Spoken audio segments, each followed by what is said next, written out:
The sun sets over a ridge of moss-covered boulders. Smoke curls from a fire pit lined with river stones. The scent of scorched tubers and slow-roasted marmot fills the air. A group of humans, tired, dirty, and impressively underdressed, sits in a circle. One woman, wrapped in furs and exhaustion, cradles a screaming newborn. The tribe gathers close. Then someone speaks. "So, what are you going to call it?" Welcome to one of the oldest traditions in human history. Naming your child while everyone you know stares at you and silently judges your creativity.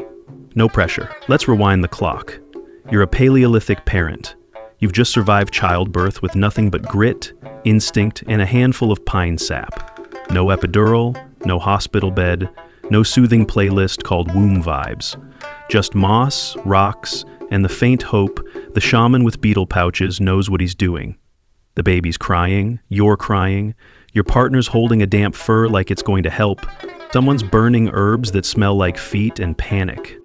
And now, somehow, you're expected to name this baby, not Squishy. A real name, one that'll last through mammoth stampedes and puberty. A name that tells a story. Spoiler alert, there are no baby name books. No 1001 gender-neutral names inspired by wind, no online quiz for your spiritual naming alignment, no TikTok moms naming their kid quartz in while sipping fermented pine needle milk under a filtered sunrise. Just you, your partner, a circle of tired hunter-gatherers, and a smelly elder named after a tree who claims to speak fluent owl. And then, silence. 20 people, all of whom watched you throw up beetles and scream through contractions, are staring at you, waiting for you to say something cool. No pressure. Let's clear something up. Cavemen didn't just grunt and call their kid Ugh. They were human, complicated, sentimental, possibly dramatic. Even before writing, humans had rich oral traditions. They told stories, they remembered. They passed knowledge using voice, firelight, and one heck of a memory. In that world, names mattered. They weren't just sounds. They were identity, intention. A kind of spoken contract that said, this is who you are, forever. Or at least, until someone starts calling you something worse. Names were functional, symbolic. Reputation in 3 syllables or less. And here's the science. Archaeological linguists, yes, that's a thing, and no, they don't all wear fedoras, believe early humans had structured naming systems, even in tiny groups of 30 to 40 people. Because when you're all sharing one fire and someone yells grunt and 3 heads turn, that's a problem. So they got creative, or at least more specific. Early names had meaning tied to what mattered most, survival. In a world where you could freeze, starve, get trampled, or sneeze yourself into a bear attack, names were tools, like spears, or flint knives, or knowing which mushrooms were spicy and fatal. You might be named for your birth conditions. Born at storm, sunrise whaler, snow came eerily. Your physical traits, big eyes, hair like bear, little foot. Your personality, always hungry. Silent one. Throws fits, maybe eats bugs. He did, we all saw it, or something memorable at birth. Mammoth was near, river flooded, oops. Names were survival snapshots. Hi, I'm Rock Hitter, son of Bone Screeper. This is my mate Antelope Faster. That over there, that's Uncle Fell in Fire. We don't talk about it. You didn't name your kid for fun. You named them so they wouldn't get confused with a tree stump or eaten by something with teeth. A good name made people remember. A great name made them respect, or at the very least, not laugh at the next mammoth roast. And unlike today, naming wasn't just a parental privilege, it was often a group project. You weren't naming a baby, you were branding a future tribe member, a hunter, a firekeeper, a potential mate for someone's niece, and the whole group had opinions. If Auntie Sharp-Tongue thought your name choice was weak, she'd tell you, loudly, over dinner, imagine it. You suggest leaf, peaceful, symbolic. The shaman snorts, like the thing that rots and gets stepped on. Now you're back to square one. Someone shouts, strong leg. Someone else says, looks like uncle, which is deeply concerning. You're holding a screaming baby, wondering if unnamed one is socially acceptable. This was live feedback, real-time judgment. While your baby wailed and someone's dog gnawed on a bone. Prehistoric parents walked so modern parenting forums could run, just with less Wi-Fi and more unsolicited wisdom from a guy who thinks bees are spirits. And just like today, naming trends came and went.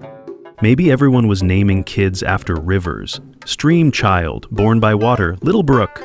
Then the river floods, wipes out shelters, and carries off the shaman's favorite log. Suddenly everyone's naming their babies Dry Hill and Far From Water. Trend over, humans adapted, even in their naming aesthetics. But some names lasted, lineages formed. You might start with Wolf Sight Sharp, respected elder. Then came Wolfier, observant, a tracker. Then Almost Wolf, slightly more sensitive, maybe allergic to fur. These weren't just names, they were sequels. Name Legacy Edition. So if you think Jackson, short for son of Jack, is modern, think again. We've been recycling syllables for 30,000 years. Let's talk sibling names. Today you might see Ethan, Emma, and Everest, themed. Cute, like a set of artisanal soaps. Then there's Moon, Dave, and Banjo, which sounds like a folk band that only plays during full moons. But early humans weren't looking for branding. Sibling names had function. Birth order, first son, second girl, another one. Seasonal, snow daughter, spring boy, rain loudly. Just vibes, quiet one, loud one, definitely eats bugs. It wasn't just record keeping, it was setting expectations. Hunter San had to deliver, tree climber better not fall. Spits a lot? You earned that by hour 2.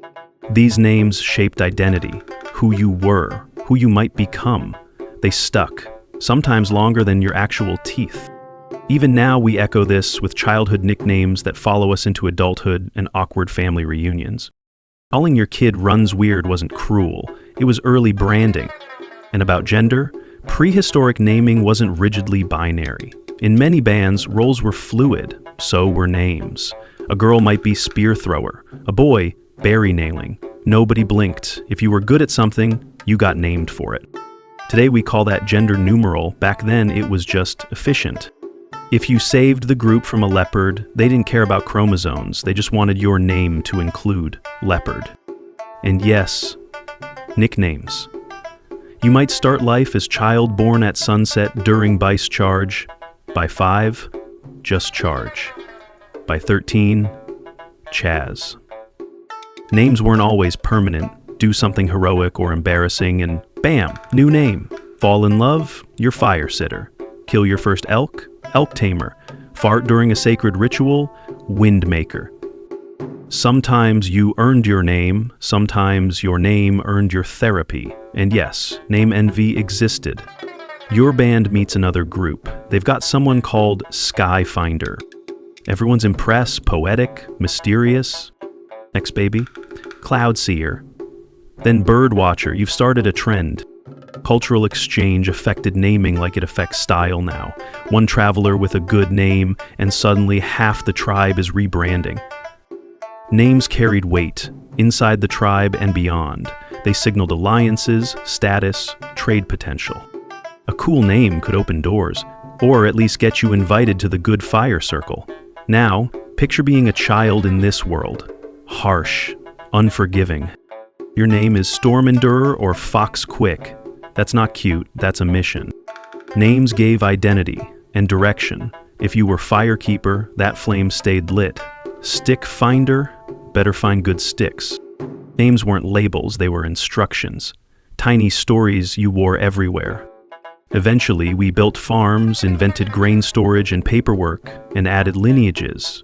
Son of the hill, from the Axe Clan. More formal, more political, less fun, but the heart of it stayed the same. We still want names to mean something, to connect us, to say, we see you, and here's who we hope you'll be. Even today, we layer names with family history, pop culture, mythology, hope, humor. Sometimes it's Olivia, sometimes it's Daenerys. The instinct is the same. We want names that matter. So the next time you meet someone named River or Jackson with 2 Y's, don't roll your eyes. You're witnessing a tradition older than alphabets, older than farms, older than your student loan debt. Long before baby showers or monogrammed backpacks, humans sat around firelight choosing the first words someone would carry through life. We still ask, what will this name say about them? How will it sound in the world? Will it stick? Names are our first stories. Cave paintings made of sound, survival wrapped in syllables. One of the oldest gifts humans ever gave each other. So if someone laughs at your name, misspells it, or tells you it isn't real, just remember, you could have been called wasp stung 3 times and nobody would have blinked. At least now we have vowels. Naming isn't about trendiness, it's about belonging. It's our way of saying, we see you, we welcome you, and we've already written your first word. And if that word happens to be Moonblood Rock Smasher, at least they'll never forget you.